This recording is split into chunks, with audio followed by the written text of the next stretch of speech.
Being productive in this modern world of ours comes with some unique challenges. We're living in a time and a generation with more distractions than any other in human history.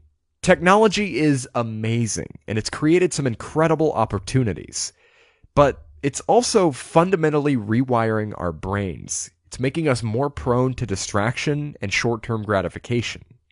Some of the power players in today's world don't want you to be focused.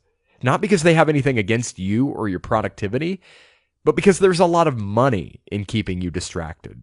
In this section, we're going to talk about how you can reclaim your focus. And doing that really comes down to using your willpower efficiently. You see, your willpower is a finite resource. It's like a battery. You start the day with a full tank, and every time you have to filter out distractions, resist temptation, make tough decisions, or generally do something you don't like, your willpower is depleted.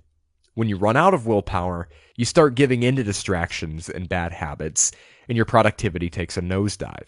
So a big part of becoming more disciplined and productive is learning to conserve your willpower so it's not depleted as quickly. And that begins with ruthlessly eliminating distractions. Think about it. The fewer distractions you have around to tempt you, the less willpower it takes to resist them. Right? Because it doesn't take willpower to resist something that's not there. The Marshmallow Test is a great example. This is a popular study on delayed gratification where children were given a marshmallow and told that if they sit and wait for 15 minutes without eating it, they can have a second marshmallow. Or they can eat the first marshmallow at any time, but in that case, they don't get a second one. The children who were most successful in fighting their temptation were those who used their willpower most efficiently. They closed their eyes, looked away, counted to 100.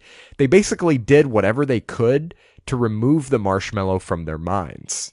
The children who failed were the ones who continued staring at the marshmallow and tried to overcome the challenge with nothing but pure willpower. So what's the practical lesson here?